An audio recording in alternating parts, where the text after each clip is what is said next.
Hello dear students, स्वागत है आप सभी का फिर से एक बार मेरे यूट्यूब चैनल पर। Dear students, today I am going to cover the poem number 4, a thing of beauty, from class 12 NCERT English. Dear students, in this video, I'm going to cover this poem along with the figure of speech. If you really want to revise this poem, then stay tuned and watch this video till the end. You will really revise in such a way that you will come to know completely what this poem talks about.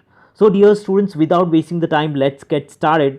A Thing of Beauty, written by John Keats. So, here we go with the very first question.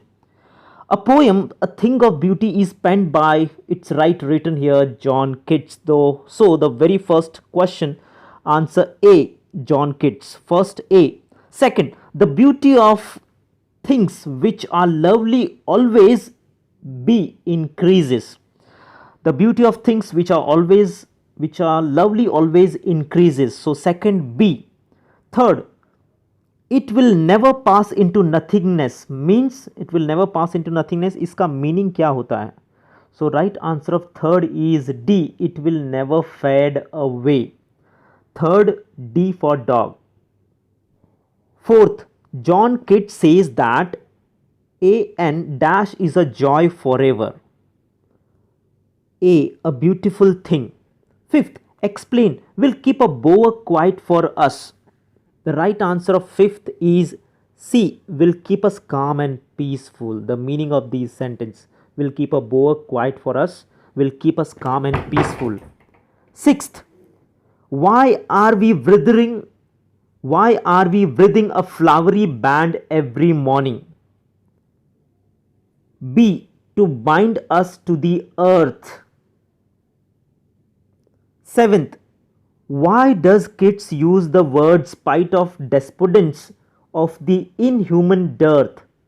Spite of despondence of inhuman dearth. The right answer of seventh is D. It means the sadness and depression existing in human life. 7D. 8.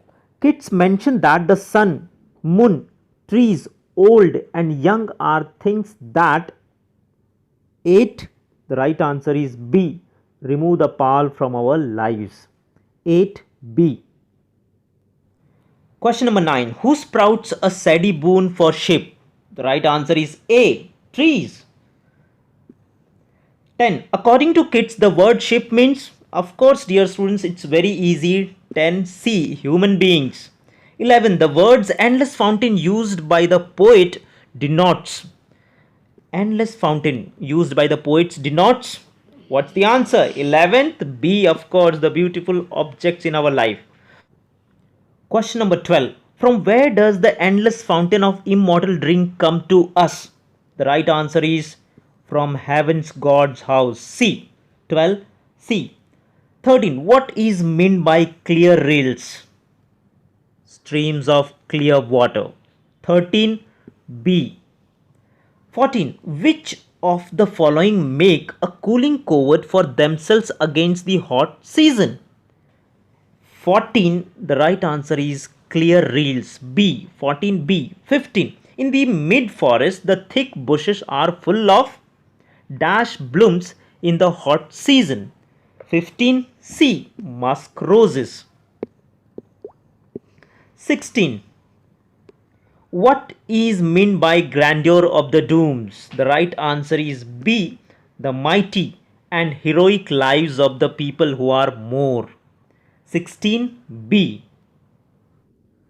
So dear students, let's go with the figure of speech of the poem A Thing of Beauty. So here we go with the very first sentence. A thing of beauty is a joy forever. Identify the incorrect figure of speech.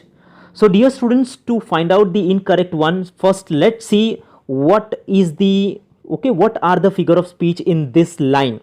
So first figure of speech is epigram. Why epigram? A pointed statement that beautiful things bring joy forever, that shows the epigram figure of speech. तो इसमें epigram figure of speech है. Second कौन सी figure of speech है? Paradox है. An outwardly false statement but having a hidden truth inside it. A beautiful thing do bring continuous joy. तो ये paradox भी है. जो तो ऑप्शन ए जो है वो बिल्कुल सही है और हमें ढूंढना है इनकरेक्ट वन। दूसरी इसमें फिगर ऑफ स्पीच है वो है hyperbole. Hyperbole where it's an overstatement that beautiful thing bring joy forever. Okay, जो बहुत ही ब्यूटीफुल चीज़ होती है वो बहुत बड़ी खुशी लेकर आती है, तो ये ज़्यादा ही थोड़ा ओवर एग्जेजरेशन सेंटेंस है, तो ये इसमें हाइपरबोल भी है। तो तीन फिगर ऑफ स्पीच है इसमें, इसमें एपिग्राम है, पैराडॉक्स है और हाइपरबोल है। अब देखने जाएं तो अभी इसमें इनकरेक्ट सेंटेंस देखने जाएं तो इनकरेक्ट इसमें बी भी हो सकता है, इसमें सी भी हो सकता है और डी भी हो सकता है। तो मुझे ऐसा लगता है जहाँ तक कि ये जो यहाँ पर डायरेक्शन दिया है यही गलत दे दिया है। इसमें ऐसा लिखना चाहिए था कि identify the correct figure of speech, तो शायद ए आंसर राइट होता, लेकिन इसमें तो बी, सी और डी तीनों की तीनों गलत आंसर हैं, क्योंकि इसमें बी में पैराडॉक्स है तो ट्रांसफर्ड एपिथेट नहीं है, सी में दोनों के दोनों नहीं है, पर्सोनिफिकेशन और सिमिली दोनों नहीं है इसमें, डी में हाइपरबोल है लेकिन पर्सोनिफिकेशन नहीं है, तो बी, सी और डी तीनों आंसर हो सकते हैं। तो चलो इसमें कौन सी फिगर ऑफ स्पीच है वो तो आपको पता चल गया, इसमें एपिग्राम है, पैराडॉक्स है और हाइपरबोल है। चलिए let's go on the second one. It's loveliness increases, it will never pass into nothingness. its loveliness increases, it will never litotes, negative, never pass into nothingness, negation. Next, loveliness increases nothingness, two opposite words, antithesis. So the right answer of question number 2 is C, litotes, antithesis. I hope dear students clear. 2 का आएगा सी। Third, a bower quiet for us and a sleep full of sweet dreams and health and quiet breathing. The right answer of question number third, first figure of speech, that is climax. Why climax? Ascending order of ideas, sweet dreams, health and quiet breathing. So this is in ascending, तो पहला इसमें है climax. Then we have metaphor, there is indirect comparison between the feeling of refreshment between cool shady place and peace given by the beautiful thing. So एक metaphor भी है इसमें और oxymoron, opposite words quiet and breathing। अगर आप देखो quiet and breathing दोनों साथ में इस्तेमाल हुए हैं, oxymoron, जब दो opposite words एक साथ आते हैं, तो थर्ड का आंसर है B, climax, metaphor and oxymoron, dear students। Fourth, therefore on every morrow are we wreathing a flowery band to bind us to the earth. Fourth, the very first, that is alliteration. Alliteration, the sound of consonant B is repeated, so the sound of consonant B, band, bind. Next we have metaphor. Metaphor, there is indirect comparison between beautiful thing and flowery band. Then we have anastrophe. Anastrophe, there is an inversion in the construction of the sentence for poetic effect. Inversion means sentence का जो order है वो यहाँ से वहाँ है, that is anastrophe. So here dear students, the right figure of speech fourth का answer आता है C, metaphor and anastrophe। तो इसमें metaphor भी है और anastrophe भी है, so fourth C। fifth, of noble natures of the gloomy days, of the noble natures of the gloomy days। Fifth, transferred epithet. Why? An adjective gloomy days has been transferred from people to the days. And then we have alliteration here. The sound of consonant sound, that is N, is repeated. Noble nature, आप देख सकते हैं यहाँ पर N. Then we have personification as well. Nature is given the human quality of being noble. So here we have the personification and then repetition also. Which word is repeated? Of. So the right answer of fifth is D, transferred epithet and personification. So fifth, D. Question number 6. Of all the unhealthy and over darkened ways made for our searching, the figure of speech of sixth line is tautology. Unnecessary use of word unhealthy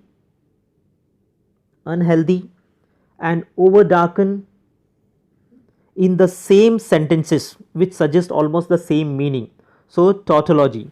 Next we have transferred epithet, so the right answer is A, transferred epithet. Why? The adjective unhealthy and over darken are transferred from people's lives to ways with which they are connected, so Sixth, A, tautology and transferred epithet. 7. In spite of all some shapes of beauty moves away the pall from our dark spirits. 7. Personification. Inanimate beauty. Inanimate beauty is given the human quality of removing the dullness. Antithesis, opposite words, beauty and pall. Two opposite words are used in the sentence for the poetic effect. Then we have metonymy, dear students. The word some shape of beauty represents beautiful things. And we do have internal rhyme as well, rhyming words all, pal, these are the rhyming, and we do have the transferred epithet as well. The adjective dark spirits, dark has been transferred from our lives to the spirit with which is closely related. So the right answer of question number 7 is B, personification, antithesis and transferred epithet. So 7th, B, personification, antithesis and transferred epithet.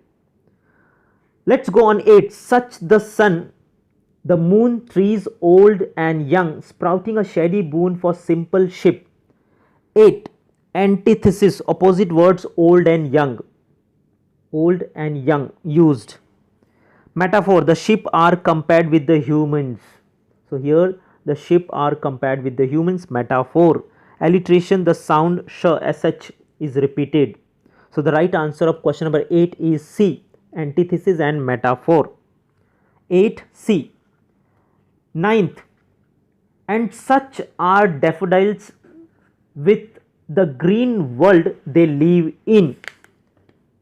The right answer of this question is 9D, metonymy. Why metonymy? The words green world represent nature. Green world, they represent the nature. 10. And clear rills that for themselves a cooling covert make. 10. Alliteration, the repetition of C sound, consonant sound, and next anastrophe. There is an inversion, okay, the sentence construction is here and there for the poetic effect. So alliteration and anastrophe. So here we have alliteration, C, 10 C. 11.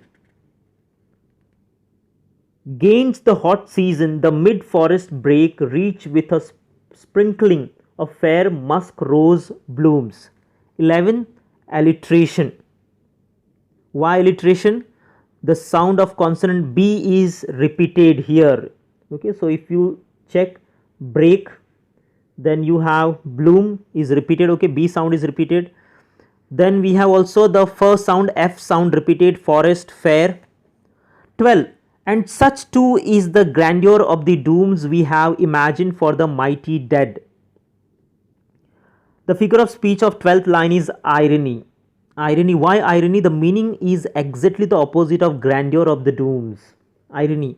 We also have the paradox, an outwardly false statement which has a hidden truth. So the 12th right answer is D, irony and paradox. 13. All lovely tales that we have heard or read, an endless fountain of immortal drink. 13. Antithesis, opposite words heard and read, heard and read used. Antithesis, we have tautology, unnecessary words, endless and immortal use, which are almost the same meaning.